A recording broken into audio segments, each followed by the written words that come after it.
Lamont Flowers, myself, Audrey Momanai, Rick Campo, Rolando Martinez, Paula Mendoza, and Adam Ravon. I believe there's at least one elected official in the audience this evening. Thank you for being here with us this evening. We will now be joined by a member of the Junior Reserve Officer Training Corps to lead our pledges. I would like to ask Board Member Michelle Cruz-Arnold to introduce tonight's pledge leader. Thank you, President Momanai. Cadet Major Robert Jackson is a senior at the High School for Law and Justice and is in his 4th year in the JROTC program. He is ranked 2nd in his class with an overall GPA of 4.3, demonstrating his commitment to academic excellence. His leadership and dedication to community are evidenced by his unanimous selection as HSLJ's battalion commander and his service of over 100 volunteer hours. Cadet Jackson has volunteered for organizations and events, including the Houston Food Bank and the Susan G. Komen Breast Cancer Walk. He placed 1st in the JROTC academic competition and has participated in the all-service national competition called the JROTC Leadership and Academic Bowl. Upon graduation, he plans to attend Texas A&M University and major in history. His goal is to attend law school and become an attorney. Cadet Jackson.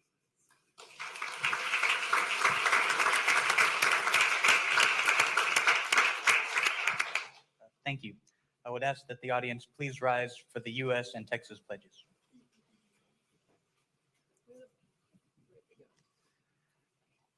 I pledge allegiance to the flag of the United States of America and to the republic for which it stands, one nation, under God, indivisible, with liberty and justice for all. Now the Texas pledge. Honor the Texas flag. I pledge allegiance to thee, Texas, one state, under God, one and indivisible. Thank you. Thank you, Cadet Jackson. I would like to ask Board Member Mendoza to read our recognition in honor of Hispanic Heritage Month. Thank you, Madam Chair. Thank you for the opportunity to read the proclamation for Hispanic Heritage Month, which is celebrated September 15th through October 15th. Whereas Hispanic heritage and culture have played an invaluable role in the history of our city, state, and our country, making possible many successes that pave the way for our modern society. And whereas Hispanic city and community leaders continue this rich tradition, contributing time, expertise, and resources, making a positive impact on citizens, families, and students in the Houston area. And whereas Hispanic parents, PTA, PTO members, and family members bring to our schools a wealth of knowledge, leadership, support, and an ability to vastly enhance the educational experience of students. And whereas Hispanic administrators, teachers, and staff are making a lifelong difference in the lives of our children by sharing their wisdom and guidance, and by dedicating themselves to providing the top quality education all students need to successfully pursue their dreams. And whereas Hispanic students enrich the lives of fellow students, the school district, and the entire community, and provide a unique perspective that broadens the experience and understanding of all. Now, therefore, we, the school board and the superintendent of schools of the Houston Independent School District, do hereby proclaim September 15th to October 15th, 2023, Hispanic Heritage Month in HISD. And we encourage all to celebrate the rich traditions of our Hispanic culture. In witness thereof, on this 14th day of September, 2023.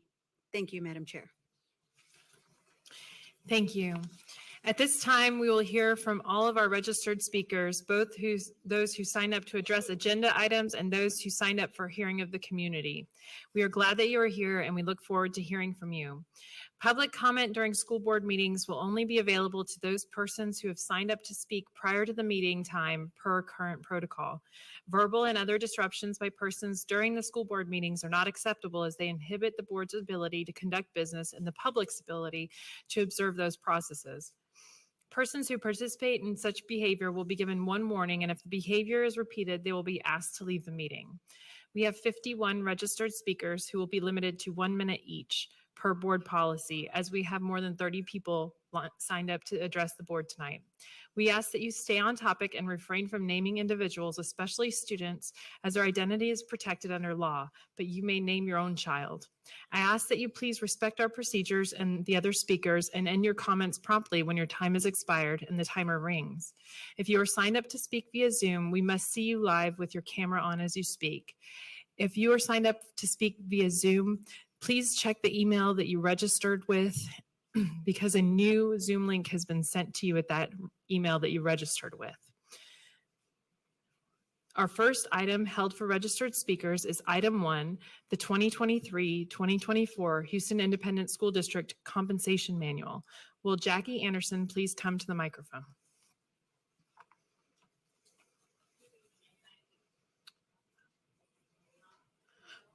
Microphone is not on. 1 second, ma'am, please.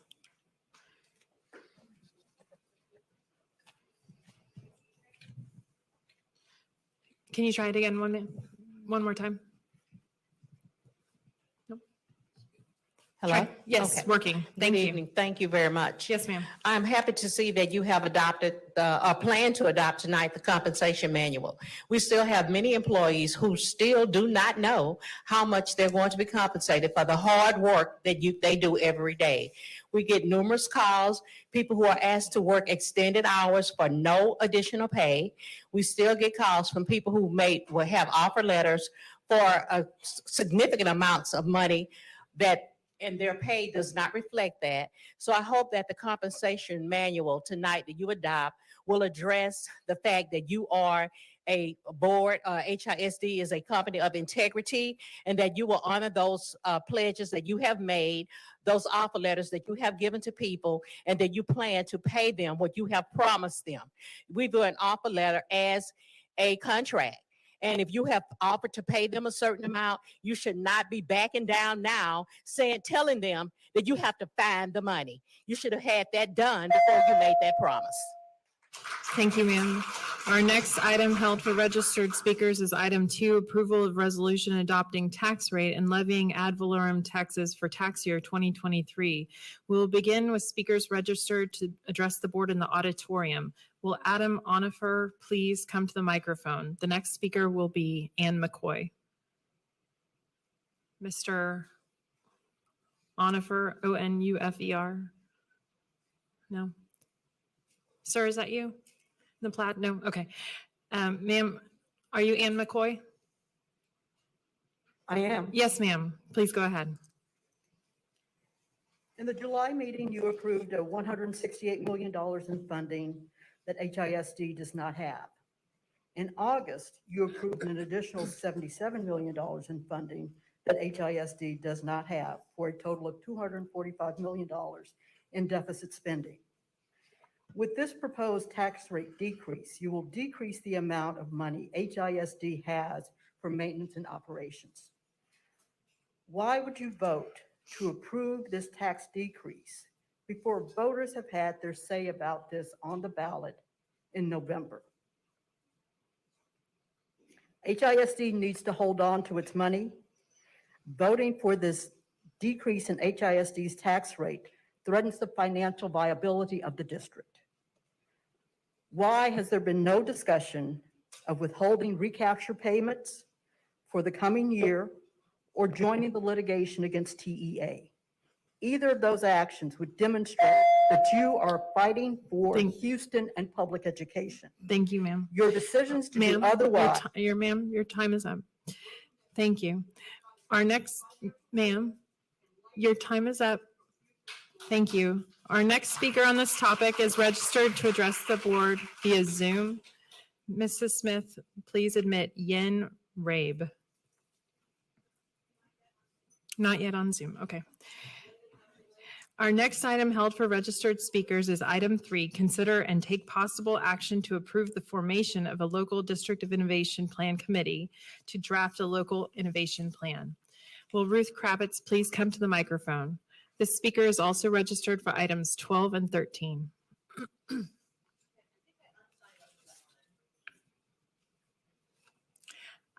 I have you, ma'am, please go ahead.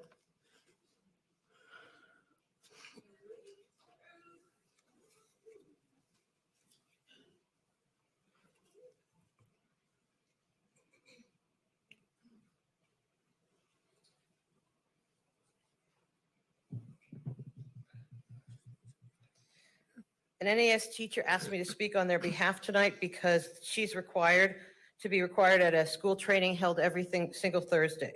So I'm going to say what she said.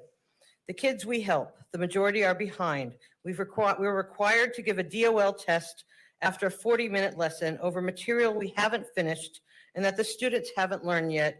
And the next day we have to teach a new lesson.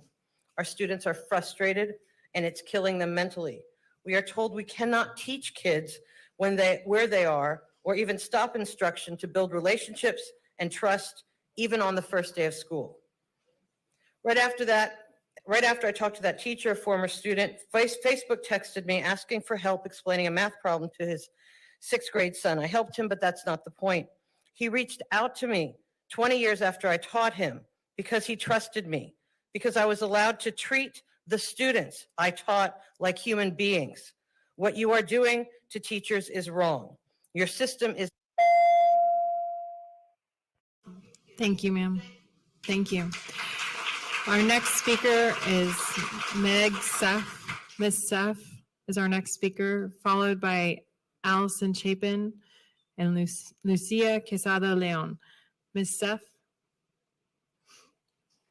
Hello, Thank you, ma'am.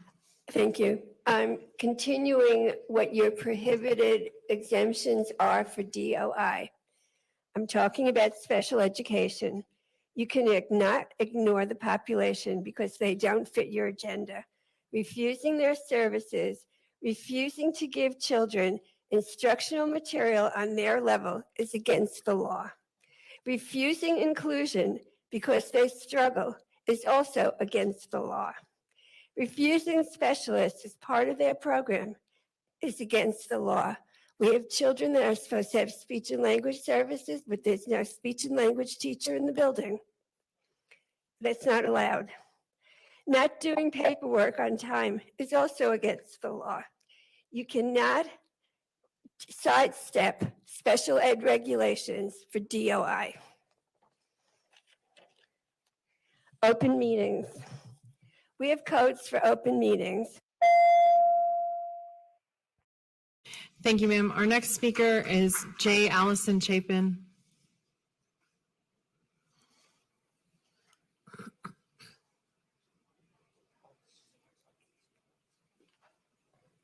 Yes, all right. Hi, I'm back. First of all, I'd like to clear up a misunderstanding. I am not paid to advocate for the students and teachers of this used to be great school district. I am here because I believe what you're doing is discriminatory, and I'm really disappointed. I stand before you representing not only myself, but other educators that cannot attend because they are busy doing demo days, staff meetings, required staff meetings, and other extended day duties for which most of them are not paid. I've spoken to and I've heard from educators, certified educators, and none of them wish DOI to move forward. The community has already spoken in 2021, and we said no. The change to BF local, DK local, BF local, DFBB local are just another. Thank you, ma'am. Our next speaker is Lucia Quesada Leon.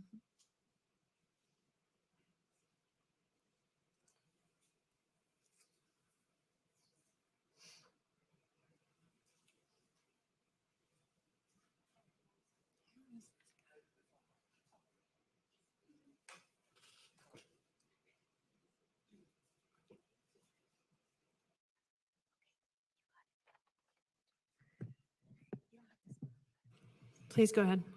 My name is Lucia Quesada Leon. I'm a 7th grader student at Hogg Middle School. I'm speaking for myself and on behalf of my little cousins. They're 8-year-old twins, and this is their first year going to school.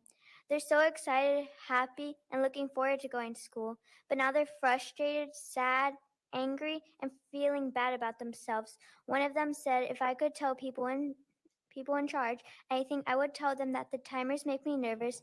Some kids finish in time, and I wish I could finish like they do, but I can't. I wish we did more stuff in Spanish because I understand Spanish better.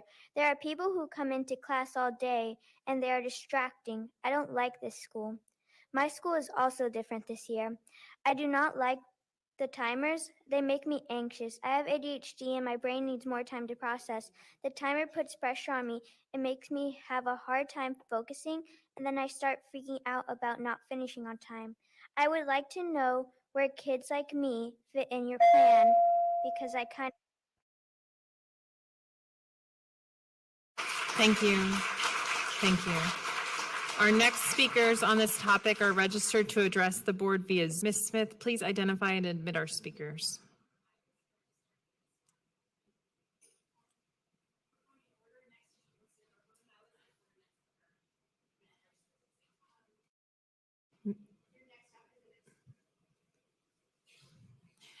All right, our next speaker is Melissa Yarborough.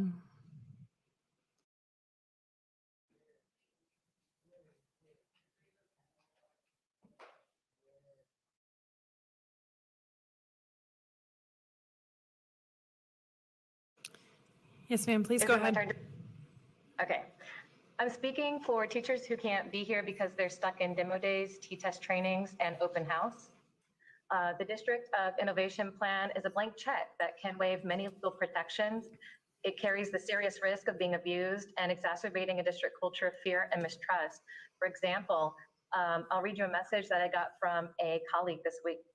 I know coming to a point, and I'm very emotional about this because I have a passion for teaching and I feel like I'm failing my students and it's barely the beginning of week 3. I was promised a teacher apprentice. I don't have one. They're quitting or being pulled to cover other classes. A lot of teachers have been in and out since the first day because their paperwork isn't correct. They tried to make me stay late and come early. They're nitpicking about every little thing. Administrators have to do 10 visits in classrooms per day. I'm being recorded and wearing a lapel mic each day. We stay an hour after school each week to teach a lesson to other teachers, but we can't talk to them as teachers. They have to act like students and do the lesson. I feel like I made the wrong choice, but the kids need me at this school. I hope someone can say it for me because I'm also scared to lose my job. Thank you, ma'am. Our next speaker is Karina Quesada. Is Ms. Quesada on Zoom? Oh, very good. I think you are registered on Zoom. Please go ahead. So just to be clear, that's my niece and my nephew that y'all are making cry.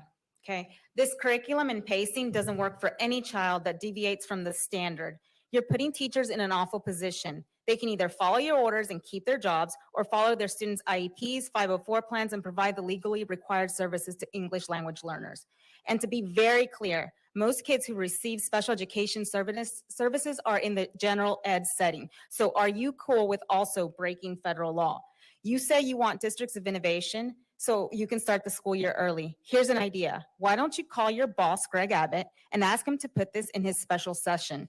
He can call in some favors with his buddies over at the state capitol, and y'all can change the law to start the school year sooner. Oh, but that's right. You need the harmless school calendar excuse to not raise alarm among the public. Wouldn't want them to find out what you're after. Remember, folks, DOI is part of HB 1842, the takeover law. Haven't we had about enough of 1842 in this takeover?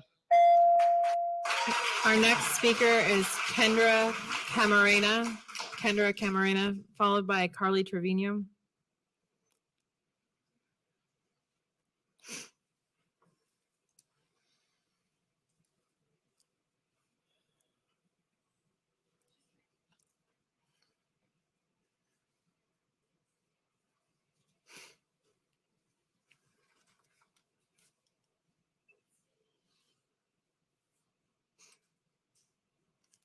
Hello, thank you so much for allowing me to have the opportunity to speak today. I wanted to ask a few things. I ask that one, you please listen to the community, as there are many reservations right now regarding the DOI application or this process altogether. Right now, accountability is really important for most of us, parents, including myself.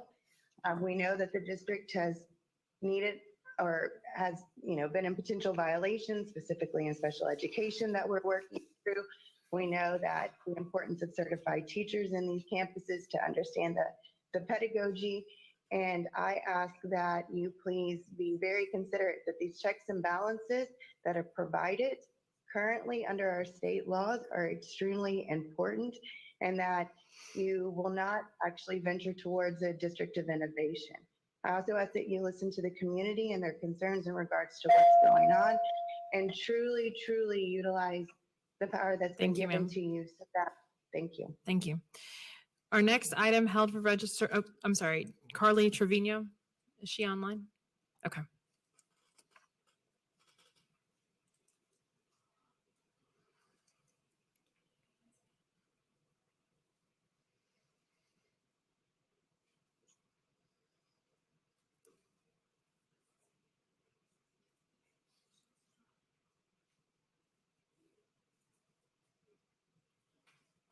Ms. Trevino, please turn on your camera. You may begin.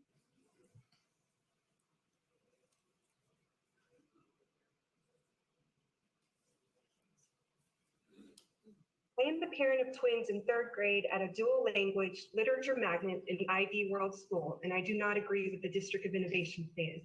I recently had a parent-teacher conference where I was told the school was using a new curriculum and students are now timed on almost all assignments. I was also told the teachers are not allowed to give extra minutes for these assignments because it throws the whole day off. How is timing kids to finish all assignments conducive to learning? My children feel that the timer in the room is frustrating. They can't finish on time. They can't concentrate. And other kids keep telling them how much time is left. My daughter cried because she thinks she is not smart enough for school because she can't finish work before the timer is done. This school is supposed to be a dual language school. However, it seems that the school is now doing the NES curriculum, and my children are doing the majority of their work in English. So far, I've only seen one Spanish homework assignment. This is my children's first year in public school, and this is how they're greeted: a timed environment where they feel left behind and anxious. Thank you. Thank you, ma'am. Our next item held for registered speakers is item 4, approval of a director appointment to the Houston Independent School District Public Facility Corporation Board of Directors. Will Sam Smith please come to the microphone? Is Mr. Smith here? No. Okay. Our next item held for registered speakers is item 5, consideration and approval of minutes from previous board meetings. We will begin with speakers who registered to address the board in the auditorium. Will Christina Acosta please come to the microphone?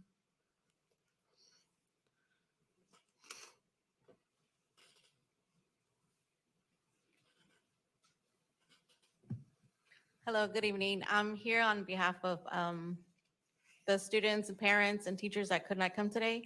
I was invited to a parent meeting on Wednesday, and parents came and spoke how frustrated they are, the students are, the teachers are. Did you know one of your campuses, Mike Miles, and the Board of Managers, are you aware that one of the schools, K-8 public or school, did not have adequate lunchtime? They did not have lunch at all. Were you aware that teachers, there's one school that there's no SPED teacher. The students are not receiving accommodations, and this is against the law. So you have, at this said school, you have 4 APs. Why so many APs? The principal is saying there's no budget for the SPED teacher, but you have 4 APs. Let go of all 3 or all 4, and you'll have funds for the SPED teacher. And also the students. Thank you, ma'am. Our next speaker is Jessica Campos, followed by Analia Espinoza.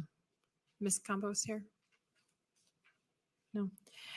How about Analia Espinoza?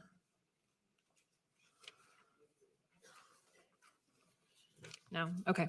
Sophie Grace Rojas is our next speaker registered.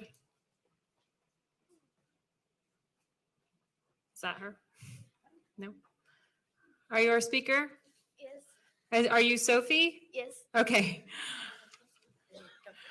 Go Hello. ahead. Hello, my name is Sophie Rojas, and I will tell you how my day was today. Some teachers were nice, some teachers were mean. Do you want to know what teachers were mean? The new teachers. Sorry. The old teachers, they were nice like last year. I know that new can be a new thing. Don't you think that you're giving us too much work at school? I'm sorry. Everyone is tired. Some kids are falling asleep because it's too boring. My friends even agree with me. I agree with my first friend. She says that she doesn't want to go back to school. She wants to stay home because she doesn't want to do all that work. And my second friend, she says she doesn't like school anymore. She used to love school. My third friend, she said a lot of changes have been happening, and I agree with my third friend. I'm sorry, I'm about to cry. I used to love school, but this year I do not like school because if I get homework, I would just tell my dog to eat it. Okay, thank you. We have 2 speakers registered to this item. Our next 2 speakers are via Zoom, Madai Hernandez and Emily Cortez Serrato.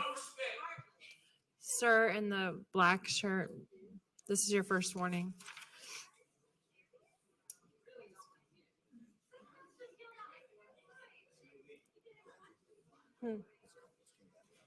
Oh, Ms. Campos?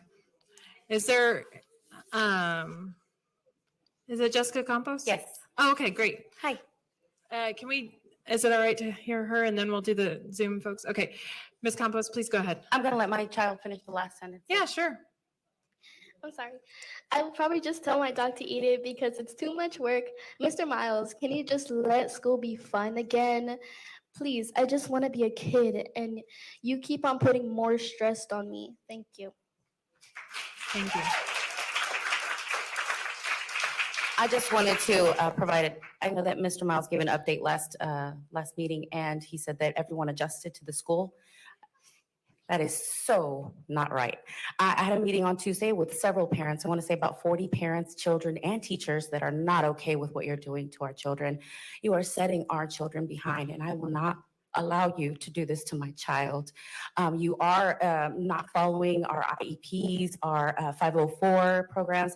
I actually had a teacher call me today because I complained about it yesterday. My child finally told me that she has not been getting the 504 accommodations. This is not okay. This is my child, and I will not stop until you stop. I need this to go away. I cannot allow you to dim the light of my child and all of the children in my community. Children are coming home crying because they're not good enough or they feel they're not good enough. You're creating division. You're creating a jail in our schools, in our elementary schools. Children are going to feel like they don't belong in this world because they are not smart enough and they're not. Thank you, ma'am. Did Analia Espinoza arrive? Is that you, ma'am? Okay. My name is Analia, and Mr. Miles, I have a few things I want to ask you. Tell me, why did you feel the need to create chaos and disorder in a once beautiful and thriving school community? You let these people into our schools who have resorted to blocking us out just to get their way, bullying us into submission. They're unwelcoming and rude to both our parents and children, acting as if we are not needed despite the school being so unprepared. What is it going to take for you to understand that what you're doing only causes more problems? What do you see happening in the future when you turn schools into prisons instead of doing the opposite? When teachers are forced to act like machines rather than bringing excitement to learning in classrooms. Teachers are quitting left and right because of you. Children no longer want to stay in school. You took joy out of learning and drained every last bit of it because what you saw for our future was a prison rather than an education system where children grow and find things they're passionate about. Some kids don't want to be lawyers. They don't want to be doctors. Sometimes children want to grow up and be an artist. Sometimes they want to create music that will touch the heart. Sometimes they want to capture beauty and life in a single photograph. If you force children to live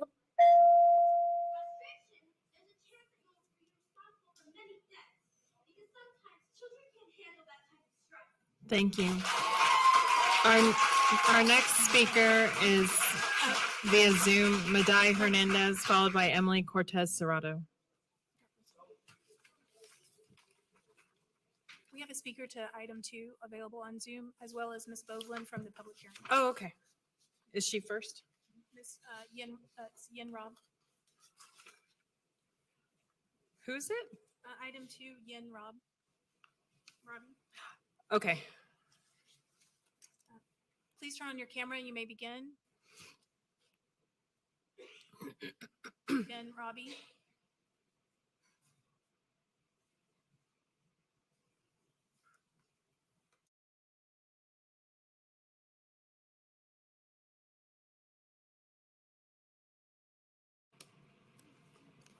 Yen Robbie, please turn on your camera. You may begin.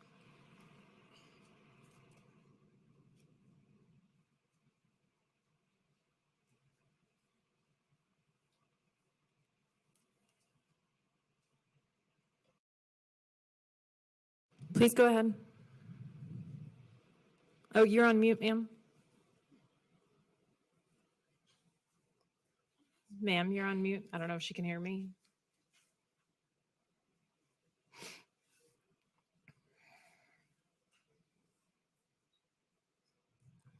Ma'am, you're on mute.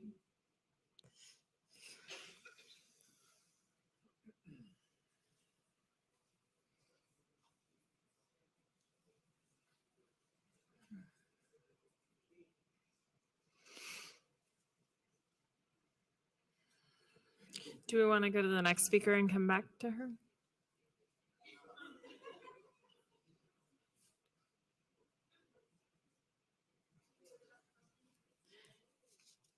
What was Ms. Bovelin a speaker on? Oh, she's coming from the last meeting. Okay, that's fine.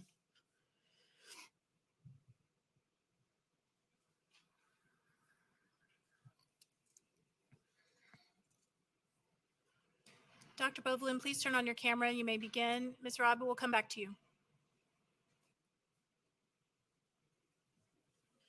Hello, I'm addressing the uncertified superintendent and the unelected board. I'm trying to understand how you feel that it makes sense to deny children the opportunity to actually learn and enjoy it at the same time. This militarized learning system that you want to call new is not new. These are the same brainwash techniques that were used in the 60s. So please, I am hoping that you will understand the importance of what needs to be done. Thank you, ma'am. Thank you.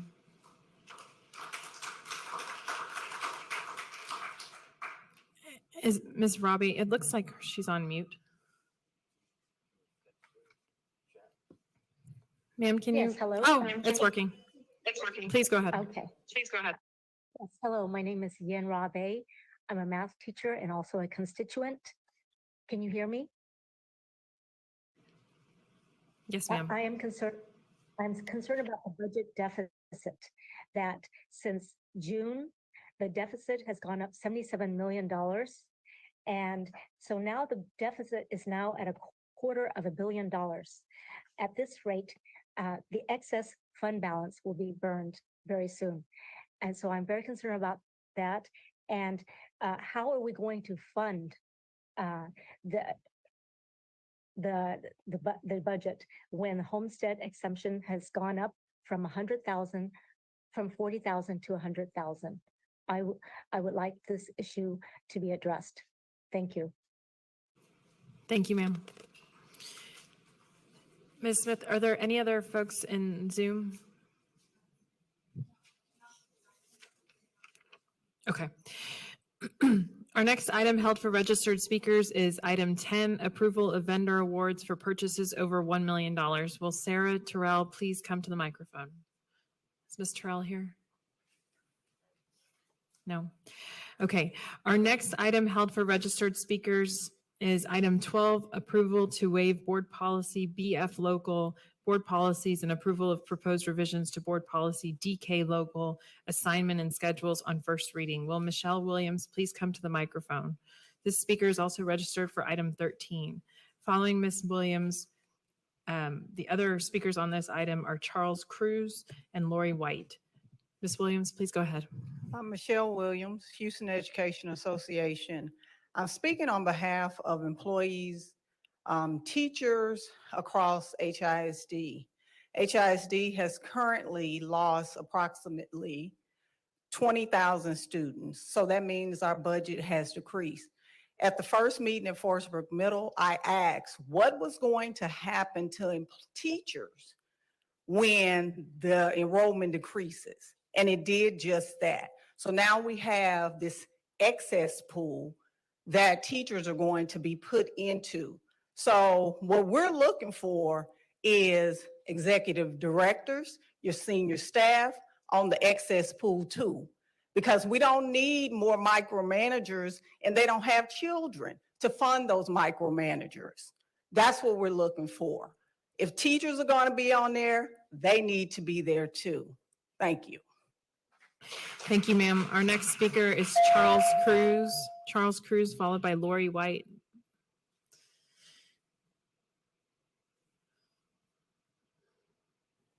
Yes, sir. Please go ahead.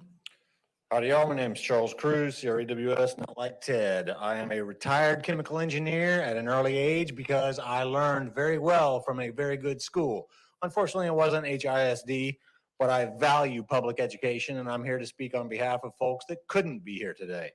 I'm from Baytown, Texas. These are the words of teachers who could not be here either because of mandatory NES faculty meetings on Thursdays or because they are too afraid. Teachers report that Amplify and Eureka lessons are full of mistakes, especially in math. Chemical engineer. A veteran teacher reports children are falling asleep on her for the first time ever. One teacher says she is tired of feeling like a robot and her children are not learning. A pre-K teacher has been told to keep lights on during nap time. A kinder teacher is scared to sit down even briefly. Teachers describe the situation as a mess, a nightmare, and talk about leaving mid-year. There's a reason we have democratically elected representatives. Y'all ain't it. Our next speaker is Lori White. Good Ms. White. evening. I'm an HISD parent and a longtime taxpayer, not in front of my democratically elected school board. I'm here tonight to speak on behalf of a teacher who, like many others, cannot be here because of their duties and their fear of retribution. That teacher says this: for the last 3 weeks, everyone at my school has been told to use multiple response strategies every 4 minutes. This includes all advanced placement classes. Sometimes a single AP question can take more than 10 minutes to read. The district mandated pacing and use of an MRS every 4 minutes leaves no time for assignments with any depth or complexity. Usually 3 weeks into school, I'm getting to know my students' strengths, weaknesses, and writing abilities, but not this year. Secondly, the district set unrealistic teacher expectations for AP tests with 80% passing rates when many national passing rates are not even 45%. As a parent, I'm appalled by. Thank you, ma'am. Our next item held for registered speakers is item 14, adoption of resolution to appoint Cassandra Ozanne Bandy to the Board of Directors of the Harris County Appraisal District. Will Dan Gordon please come to the microphone? Mr. Gordon. Hello, hello, hey, hi. It's good to be here. I love to see all the activism. Okay, I'm an educator. I'm an arts educator. I'm a filmmaking educator. I am here because Jeanette Garza-Lindner tasked me to find data that supported the increase in student outcomes on having libraries. I have data. I have lots of data. All right. So, I actually don't know. I've never seen her in person, but here's some data. On average, the percentage of students scoring advanced in writing is 2.5 times higher for schools with a full-time certified librarian than those without one. Additionally, in schools where libraries are staffed with both full-time certified librarians and support staff, the percentage of students scoring advanced in writing is almost twice as high as those with full-time certified staffing alone. Another data, higher library staffing levels at all grade levels were linked to higher reading performance with 7% to 13% increases in elementary through high school. Thank you, sir. Thank you. That, that, thank you, sir. That concludes our hearing of agenda. Sir, you're disrupting the meeting. Thank you. This is your first warning. Thank you. That concludes our hearing of agenda speakers. We will now hear from speakers who registered for the hearing of the community. We will begin with Board of Education trustee Judith Cruz, who will address the board via Zoom. Ms. Smith, will you please admit her?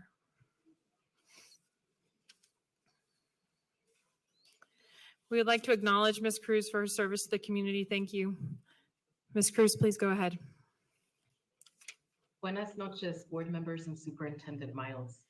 I would like to ask you to monitor the current goals and constraints adopted by the elected board under the Lone Star governance framework that expire at the end of this school year.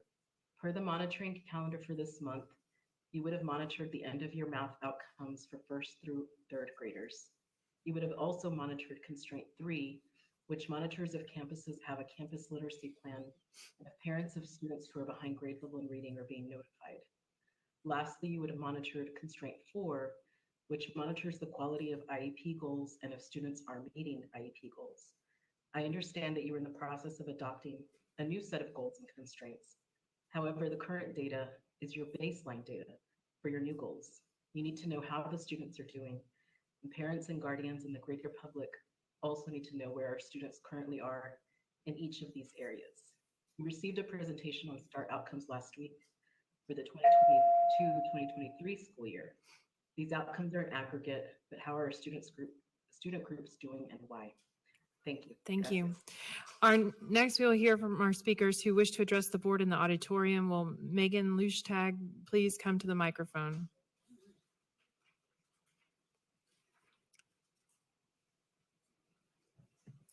Good evening. 548, that's the number of years of teaching experience in our local school. 52, that's the number of degrees that our teachers hold. HISD is full of talented and very experienced educators, and research states that the better educated and years teaching that a teacher has, there's a direct correlation between that and the student success rate. Your most valuable asset in HISD are your teachers, administrators, and staff who are with our children on the front lines every day. Without our teachers, HISD is nothing. I worry that the culture of fear and chaos that is currently where we are is doing nothing but going to continue to have teachers leave. Mr. Miles, when you were in Dallas, your average teacher resignation was 22%. The state average is 12%. It's almost double. I'm also concerned that the constant micromanagement will not have the bad teachers leave. It's going to make the good teachers leave. You said pushback is just because people don't like change. These teachers and administrators have adapted to a new school calendar. Thank you, ma'am. Our next speaker is Melissa Ashland, followed by James Saunier, followed by Savant Moore. Ms. Ashland. Hello, I'm a parent of a 5th grader with dyslexia and ADD and HISD. I'm deeply concerned with the new policy that Mike Miles is directing all HISD teachers to avoid, quote, letting poor readers read aloud in class, end quote. The last time I checked, school is where every child learns to read. How dare my child with dyslexia or other children that may just be slow to read be singled out? Building fluency happens when oral reading is practiced. If a child wants to read aloud, they should be given the chance. How degrading to a student to never be called on or be flat out told they can't read aloud when they raise their hands. And I would worry that students with dyslexia like my son wouldn't be called on because of the label. Reading aloud builds confidence. Our children are bright individuals that just learn differently, and for the leader of our district to call them out and make them feel less than is appalling. They work harder than any other kid in the class, and they should be applauded for this, not punished. My son had an amazing 1st grade teacher that knew exactly what he needed, and she worked with him and had him read to his kindergarten class, and he went to sleep with that book that night. Thank you, ma'am. Mr. Saunier, followed by Savant Moore.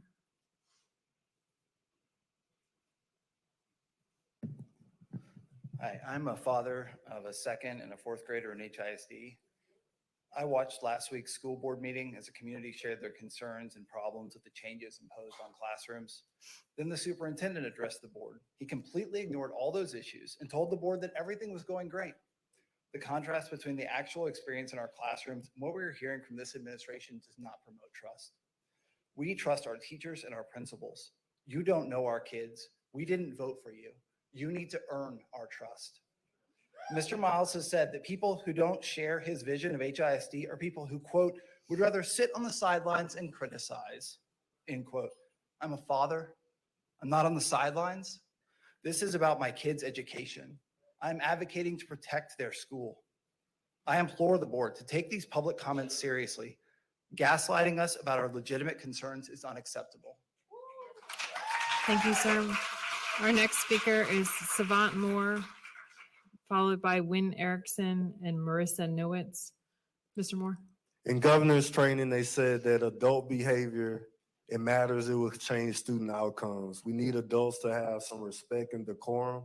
Your body language, your implicit bias is not good towards the community. My 12-year-old son who's in the 8th grade, he has a 10th grade, 11th grade mind.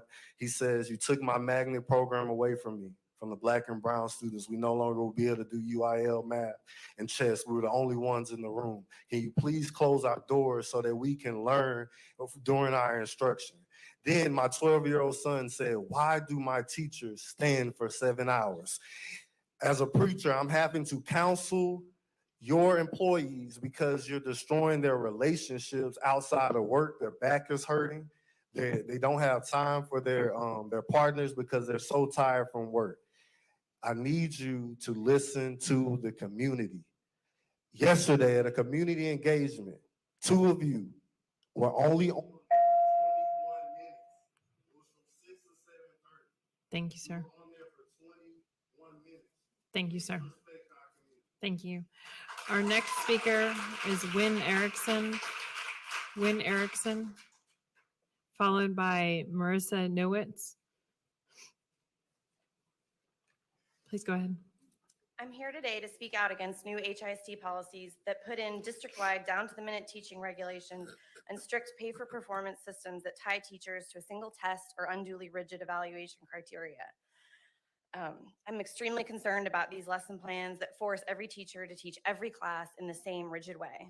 The best teachers, and we have a lot of absolutely phenomenal teachers at HISD that my kids have had, and they accomplish all these things by not only getting through the facts that need to be taught, but also by being creative and coming up with lesson plans that provide diversity to the students' days and then inspire and reach children with different interests and backgrounds. These new rigid policies squash a teacher's ability to teach in a way that they know will reach all the different children. And I'm saddened to think that teachers may avoid all of the projects and group research and drawing and coloring activities that every student loves just because they're trying to please these rigid policies. One of my son's favorite weeks at school last year was when he was working. Thank you, ma'am. Thank you. Our next speaker is Marissa Nowitz, followed by Brooke Rishak and Brian Fierst. Ms. Nowitz? Yes, Good evening. I'm here as a mom of 2 HISD students, a first and third grader. I'm a graduate of HISD and the daughter and sister of public school educators. Professionally, I'm a licensed clinical social worker who specializes in supporting children who've been exposed to trauma and loss. Much of my work centers around training educators in best practices to create classrooms that are trauma and grief informed, as well as training them to recognize signs of their own secondary trauma, compassion fatigue, and burnout. Unfortunately, with all these changes, you're going to be keeping me in business for a while. Instead of being able to meet students where they are, teachers are being forced to use a one-size-fits-all approach. Where is the research showing the strategy is effective? Where is the research showing that coloring is bad for kids or that dimming lights negatively impact student outcomes? What about discouraging struggling readers from reading out loud or keeping classroom doors open? To the contrary, data around all of these new protocols shows the opposite. Thank you, ma'am. Our next speaker is Brooke Rishak, followed by Brian Fierst. Yes, Hello. ma'am. I have 3 children in HISD, but I come to you today as a former public school educator. I remember having scheduled visits from admin throughout the year. I dreaded these evaluations. I'd spend so much time making everything look just so I could get all the boxes checked. And at the end of the day, it was performance art. My energy and focus went into all the wrong things. Fortunately, my visits were few and far between, and my principal absolutely valued children over checklists. I cannot imagine teaching in a classroom today trying to adhere to the new district mandates. The current recommendations might look good on paper and make it sound like the state is prioritizing education, but at the end of the day, it's performance art. Our teachers deserve respect, support, and encouragement. Our students' and vast and varied needs should be their main priority. Otherwise, we're asking teachers to put their energy and focus into all the wrong things. Thank you for your time. Thank you. Our next speaker is Brian Furst, followed by Sarah Shannon and then Ann Garcia. Mr. Furst.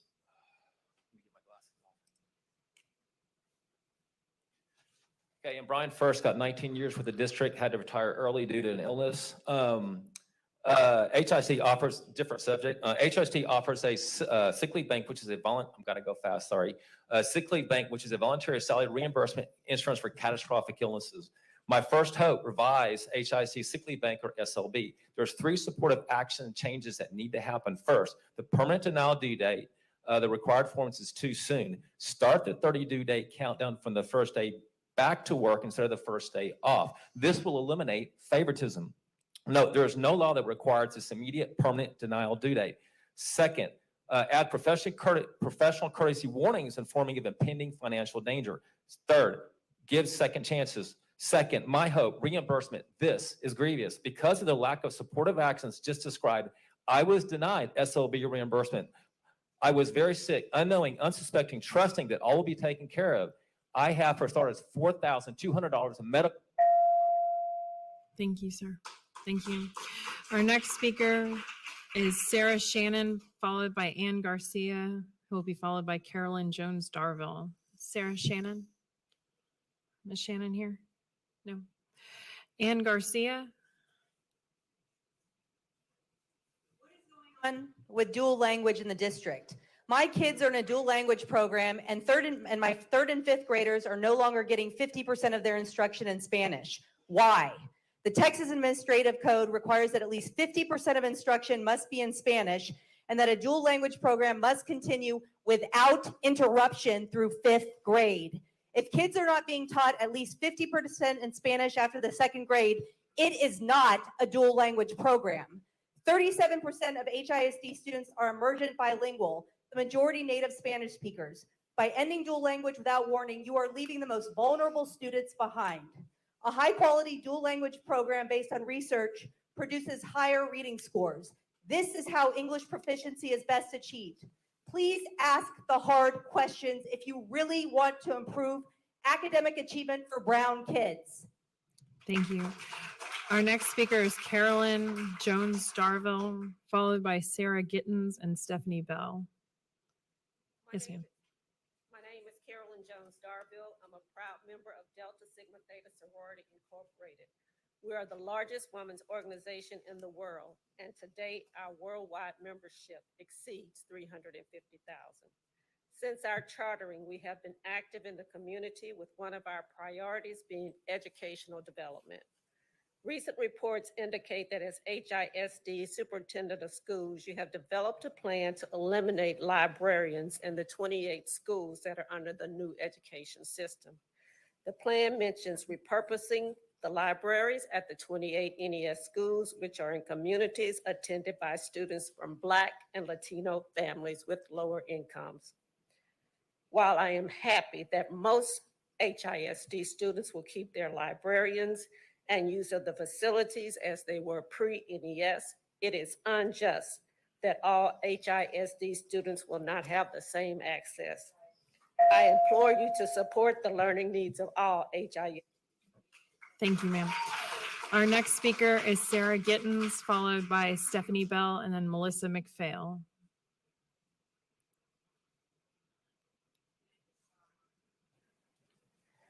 I'm a member of the community, and I have a family member who, until just recently, was very, very happily employed at HISD.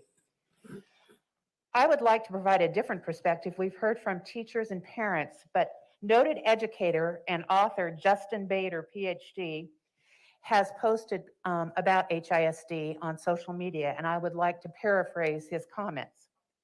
Mike Miles is doing his level best to run HISD into the ground. The systems and plans that Miles is putting into place are so incompetent, so ridiculous, so ill-conceived that when they fail, and they will fail, it will be impossible to pin that failure on the district, employees, teachers, or principals.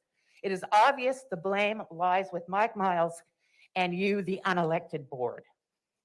Mr. Bader is a firm believer in getting principals into classrooms. But when you start assessing teachers to death and students. Thank you, ma'am. Our next speaker is Stephanie Bell, followed by Melissa McPhail and then Diane Kaplan. Ms. Bell. I've been an educator for 17 years, and I've taught my students as well as my children to speak up for themselves. So I'm passing it on to my daughter. Hello, my name is Olivia. I am 12 years old. I have gone to HISD schools my entire life, and my elementary schools have always been positive. I remember that the teachers were always happy and the kids were always ready to learn. Now I'm a student at Pin Oak Middle School. I wanted to come tonight to talk about the changes I have noticed at school. I have noticed that my teachers have timers that are constantly going off and disrupting the class. I have also noticed that the administrators are continuously popping in and disturbing the students and making the teachers feel a sense of anxiety. I feel as if the administrators don't have time for us anymore because they're always in a classroom observing the teachers. If I need them, they are busy or nowhere to be found. Many of my teachers are in a constant fear of getting fired. Due to the new open door policy, I and many other students have a hard time concentrating due to the many distractions in the hallways. Isn't it your first priority to have kids in HISD like me learn? Students should be in a place they want to go to.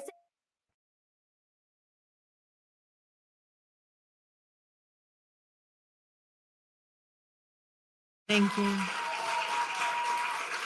Our next speaker is Melissa McPhail, followed by Diane Kaplan and Micah Schweitzer. Melissa McPhail, is she here? No. Diane Kaplan, Ms. Kaplan?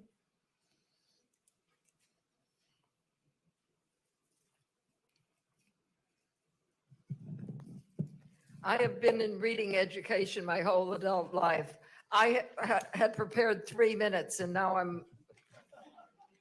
have only one. So I worked as a high school teacher in HISD. I was a reading professor at Texas A&M for 20 years, and I volunteered many times in the school. Luckily, somebody already brought the data on the libraries. I'm appalled by the closing of libraries, and I have a plan. I have a plan that I have presented to many people, and I have a plan to bring volunteers as a stopgap measure. I'm not belittling librarians, but I want to bring volunteers this year into the libraries in the 20 NES elementary libraries, 3 days a week. I have people committed already to be a volunteer. I volunteer to organize the program. And it has to be, the volunteers have to be trained by a current.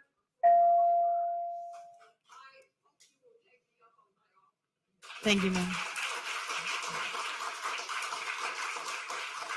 Our next speaker is Micah Schweitzer, followed by Placido Gomez and then Jesse Heiner.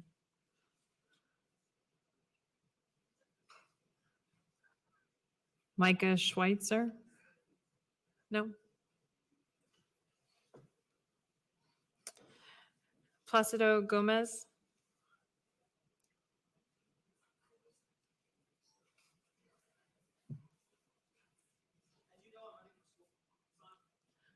Not yet. Sounds like you have to speak directly into the mic. Maybe turn it up.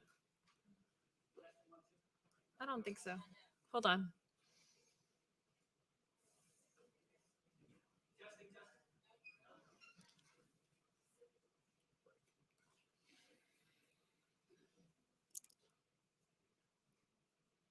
Try again. No, 1 second. He's going to get you a new one for the folks who are online.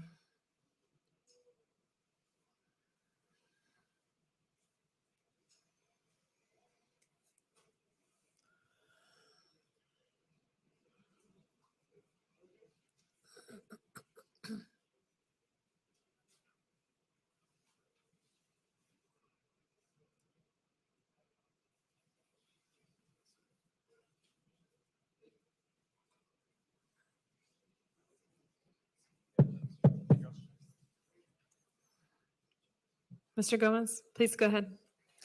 As you know, I'm running for school board, and I'd like to share some feedback I've received from the community as I've been knocking on doors, attending community events, and receiving phone calls. So today I have one strength and one area of improvement to share. I talked to some parents whose children attend Wheatley High School. One of them told me that her daughter, a sophomore, told her that they're getting a lot more work in school nowadays, but she enjoyed it. And according to these parents, that is a huge strength of the new program, to be receiving more work. As for the growth opportunity, I've talked to several teachers who say there's a lack of clarity as to what's allowed and what's not. For example, I talked to one teacher who said that word walls had always been encouraged, but now they're bad and perhaps banned. And the same teacher told me that he'd be fine following more or less all the district directives as long as there's a compelling explanation for the changes, as long as these reasons are clearly communicated to them. Thank you. Thank you. Our next speaker is Jesse Heiner, followed by Jane Frau, and then Karthik Fellows. Jesse Heiner here.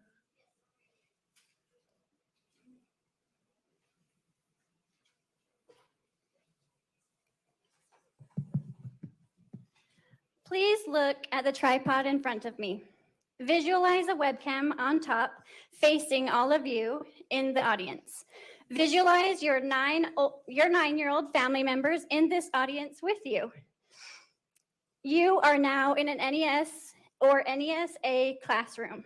Picture a time when your 9-year-old was disruptive. Picture them, in Mr. Miles's words, removed from the classroom and placed in a team center where they can zoom back into the class. On July 20th, Mr. Miles stated, we also project the kid online onto the wall. Visualize the Zoom feed of your 9-year-old's face from the team center being displayed on that big screen right there in front of the class for all of them to be able to see them as they carry out their sentence in the team center. This is the discipline plan that has been laid out by Mr. Miles, but only for the poorest schools in this district. It is not a surprise that none of the appointed board of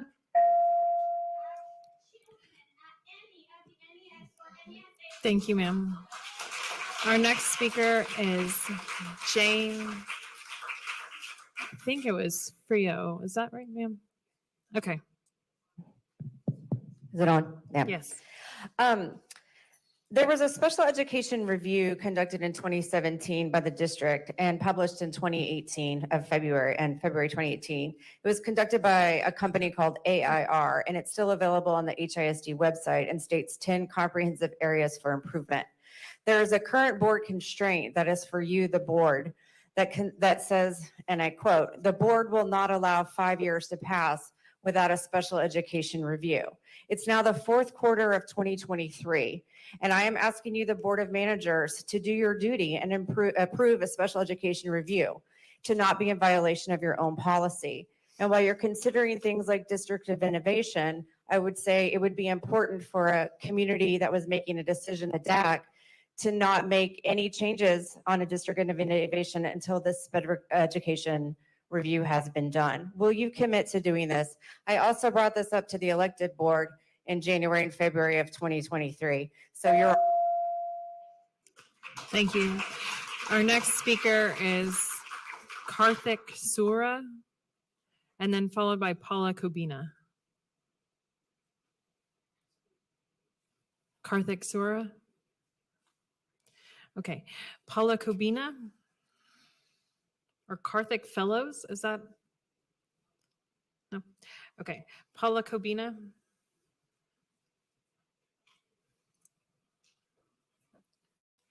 On August 10th, 2023, I spoke and also gave correspondence to the Board of Managers President and Secretary.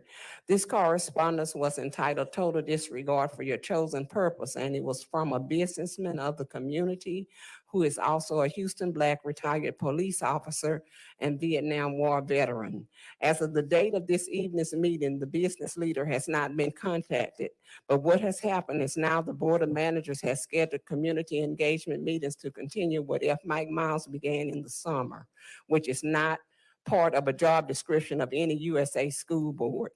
As you appointed members and superintendent are attempting to look as though you are earning your pay, NES and NESA schools are overworking assistant principals, counselors, and teachers and underutilizing their school campuses. Support service building parking lots are empty, gymnasiums and libraries are dormant, and students in the schools are between their guinea pigs to robotic state in the midst. Thank you, ma'am. Next, we'll hear from the remainder of our registered speakers who signed up to speak virtually via Zoom. Zoom speakers, please remember that we must see you live with your camera on as you speak.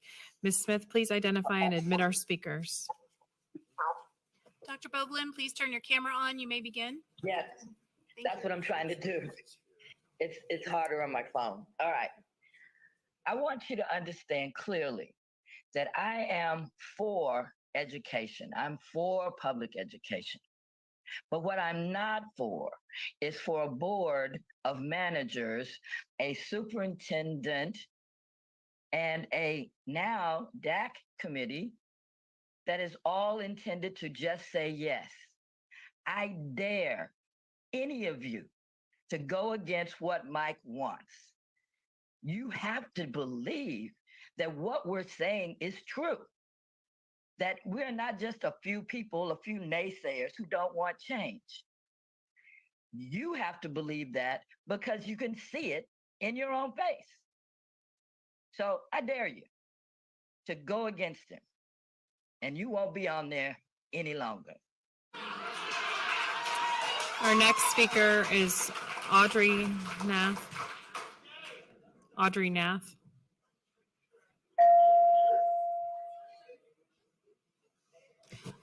Sister Mama Sonia is in the audience. She Okay, can- let's go. Let's just do this. Okay.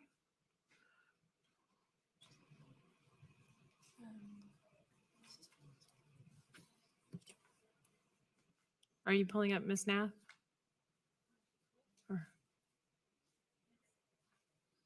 Pardon me? Ma'am, are you Miss Lucas Roberts? Sister Mama Sonia, yes. Yes, ma'am. You were signed up by Zoom. Thank you for being here with us. Disrespect us, ignore us, y'all aren't listening to us. Do you really care about us? I come to you before you again to say that this takeover, F. Mike Miles and the Board of Managers, you are unelected shams.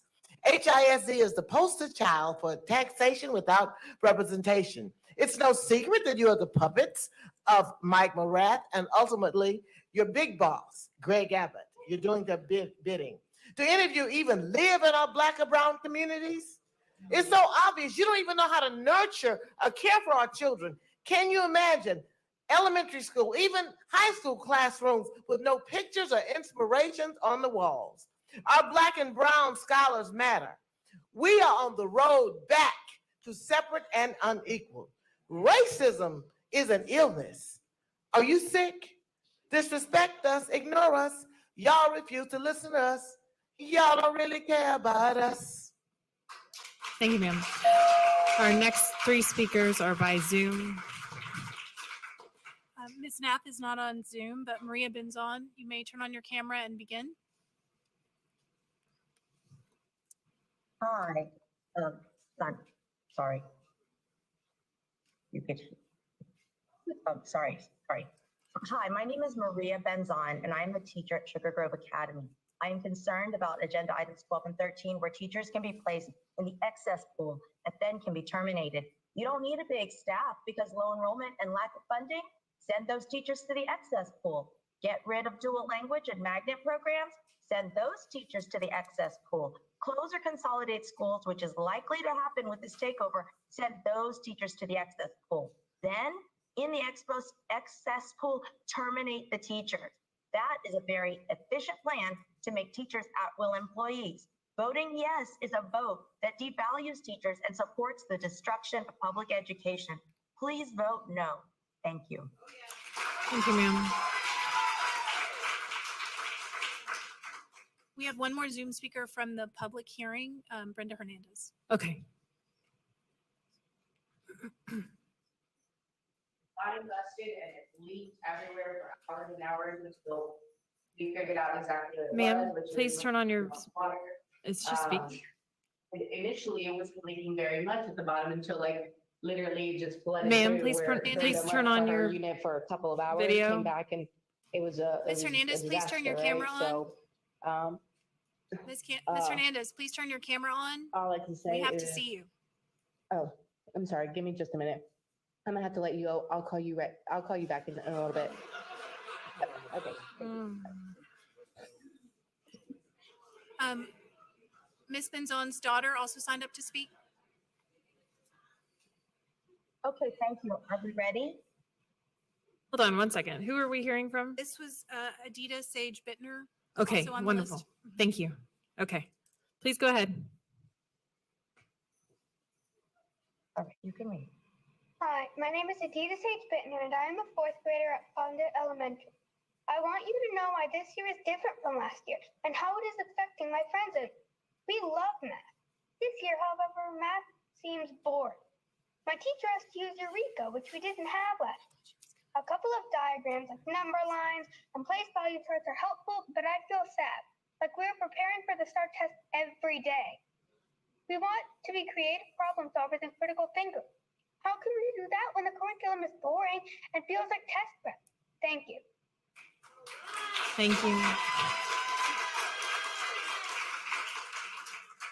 Ms. Smith, we have one more speaker from the prior hearing from the 4 o'clock. Our last speaker is Ms. Hernandez. Ms. Hernandez. Okay, thank you.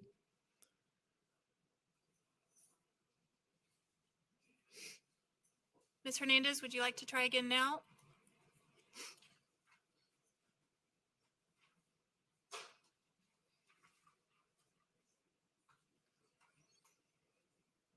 Hello, can you hear me? Yes, please go ahead. Oh, okay. Thank you very much. Please turn My on name is your Brenda video, ma'am. Oh, I need to start the video? Yes, please. Okay. Thank There we you. go. Hi, my name is Brenda Hernandez. I'm a parent. I have 3 children in HISD. I feel like there is one strong opponent to everything that's going on, and that's the teachers union. And I understand they're there to protect the teachers, but there has to be a voice that also represents the parents involved. And I feel like there is a lot that is not being said about how parents can benefit from different structures, especially in terms of timing. My kids in summer, if I wasn't there paying attention to them, this summer slide is real. This summer, they go in and they lose the first 2 weeks just trying to catch up from the past year because they had so much time in between to forget everything. I also feel like it puts more stress on parents overall in the summertime. And if we had just a little bit more balance and a little bit more days in the fall season before testing starts in the springtime, it would. Thank you, ma'am. Thank you. I think that concludes. Is that it? Nobody else? Okay, thank you. That concludes our hearing of registered speakers. We are ready to consider a discussion and report item. Superintendent Miles, do you have a report for us this evening?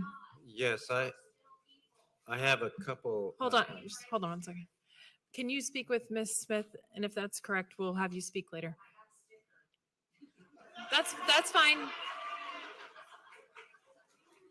Ma'am, what's your name? Okay. I don't see you on the list, ma'am, but we're going to double check and we'll come back. Okay. Please go ahead, sir.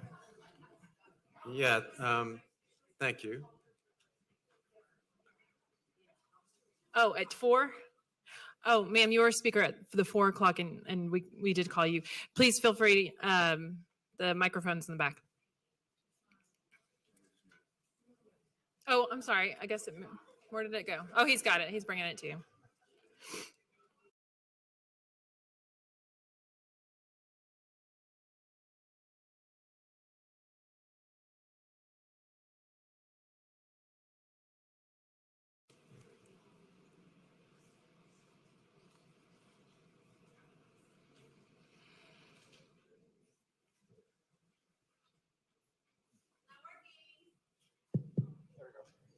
Stand right here.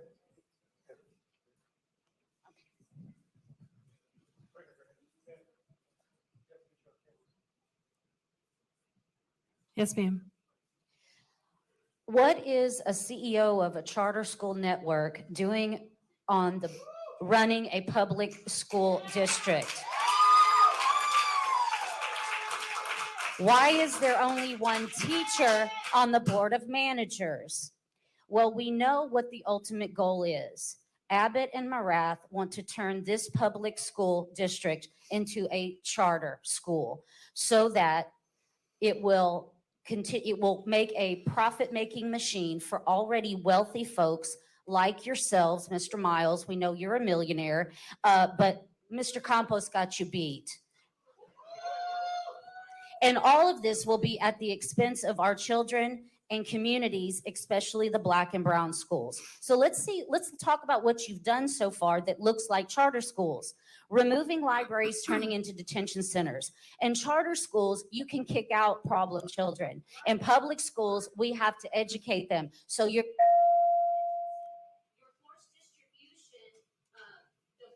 Thank you, ma'am. Thank you. Thank you, ma'am. Thank you. Ma'am, your time is up. Ma'am, your time is up. Thank you. This is your first warning, ma'am. Ma'am, your time is up. Thank you very much for your comments this evening. This is your first warning. Ma'am, if you continue to disrupt the meeting, I'm going to have to ask you to leave. Thank you. You are continuing well past your time. No, ma'am. Ma'am, ma'am. That's enough. Ma'am, this is your second warning, and I'm going to ask you to please leave. Thank you.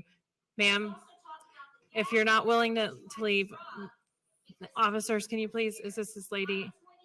Thank you, ma'am. Okay, thank you.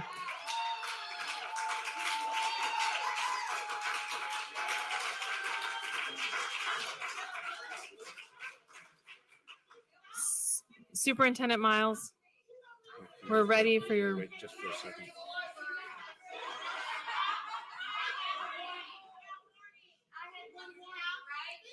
You had 2 warnings, ma'am. I'm asking you to leave voluntarily, please.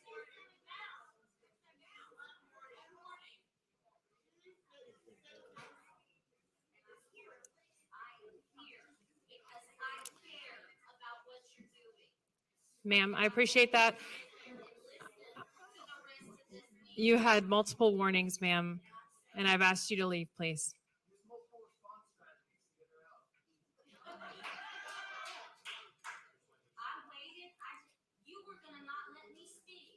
Ma'am, you registered for a different meeting and we graciously allowed you to speak at this one. So thank you very much.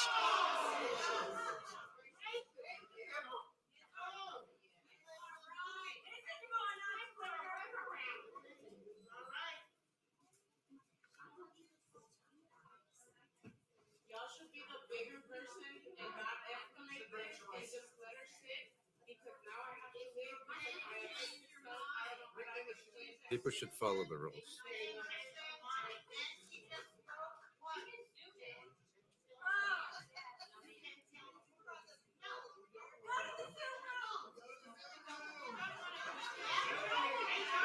We're going to recess for a moment. Yeah, let's recess.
you please give the board your report?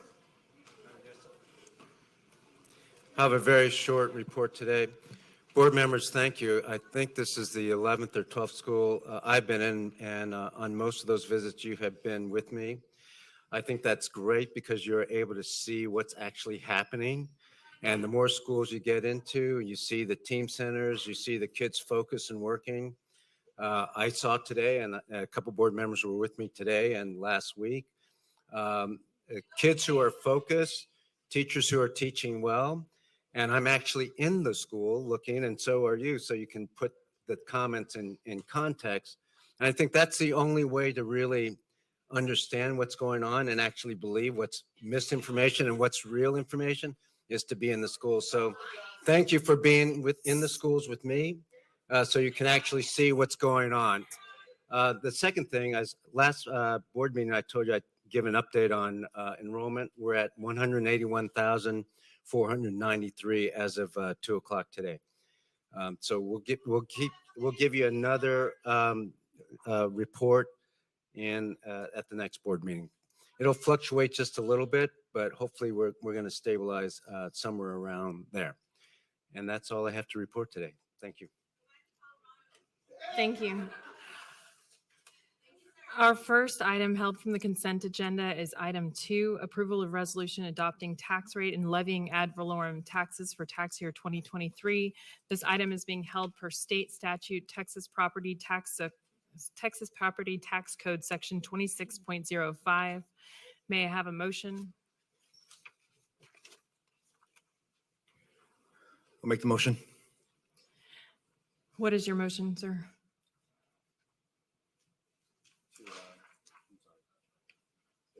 Madam President, I move that HISD adopts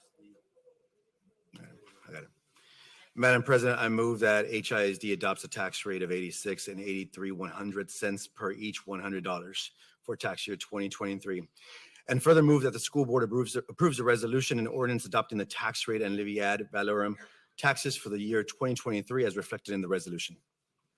Is there a second? I second the motion. I have a motion by Board Member Martinez and a second by Board Member Kempo. Is there any discussion on this matter? Board members? We'll now vote on the motion to approve item 2, approval of resolution adopting tax rate and levying ad valorem taxes for tax year 2023.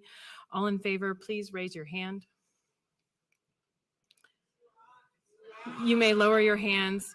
The motion passes. Our second item pulled from the consent agenda is item 3, consider and take possible action to approve the formation of a local district of innovation plan committee to draft a local innovation plan. This item was held at my request. At this time, the board will recess to close session under Chapter 551 of Texas Government Code, Open Meetings Act, subsections 551.004 through 551.089.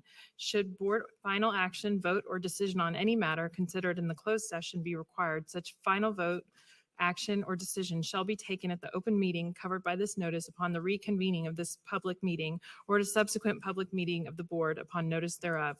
The board has recessed to closed session at 6:26 p.m. on September 14th, 2023.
Good evening. This meeting is reconvened at 7:25 PM.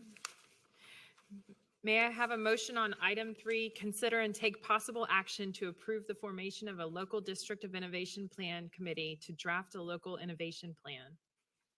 Madam President, I move that the board appoints a District of Innovation Committee to create a local innovation plan that the committee can be, and that the committee can be comprised of the following members: Bill Horwath, Lauren Fontaine, Edgardo Colon, Teresa Tran, Uchi Ndefo, Jeanette Garza Lindner, and Jessica Murphy. Do I have a second? Ma'am, in the pink and green shirt, thank you. Please do not interrupt. Is there a second? I'll second it. Thank you. I have a motion by Board Member Lamont Flowers and a second by Board Member Campo. Is there any discussion?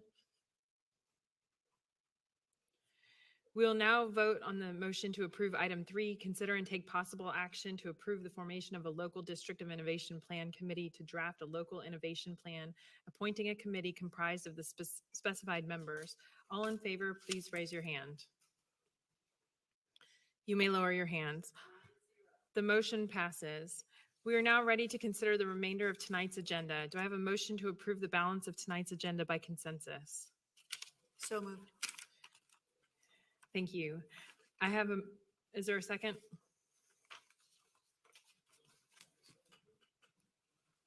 I second. Thank you.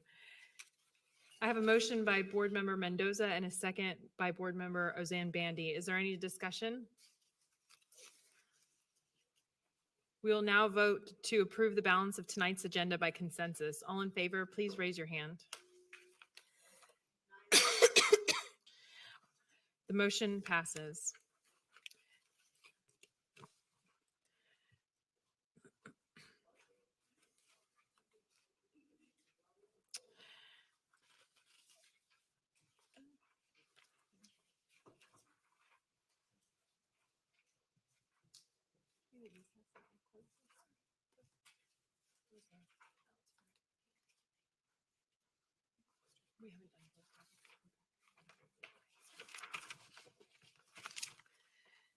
At this time, the board will recess to close session under Chapter 551 of Texas Government Code, Open Meetings Act, subsections 551.004 through 551.089.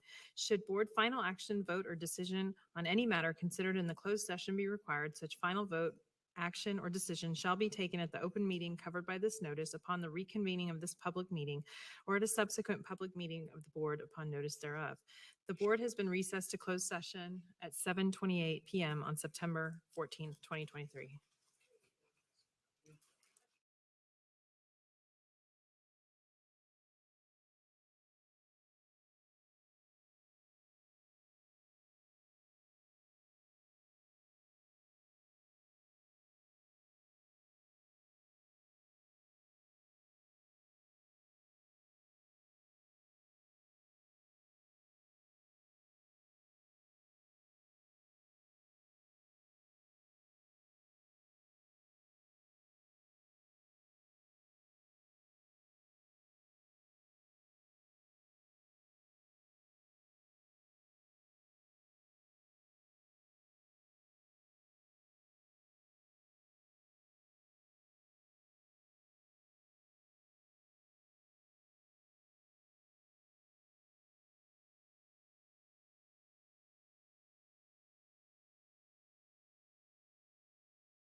The meeting is reconvened at 7:49 PM. We're now ready to consider other items discussed in closed session. Are there any motions? I move that the school board provides approval to take all necessary actions to close the above referenced matter as discussed in closed session effective September 15, 2023. Is there a second? I second it. I have a motion by Board Member Ozan Bandy and a second by Board Member Garza Lindner. All in favor, please raise your hand. Motion passes. Are there any other motions?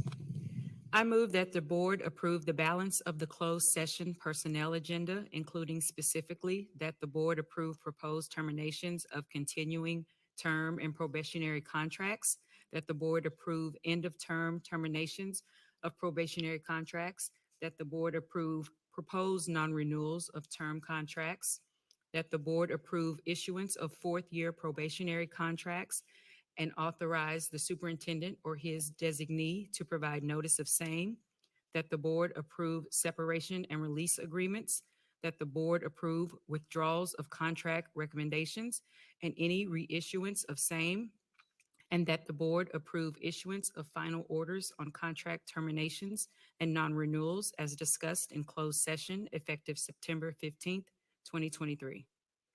Is there a second? Second. Thank you. I have a motion by Board Member Ozan Bandy and a second by Board Member Ravon. All in favor, please raise your hand. Motion passes. Thank you. Are there any other motions?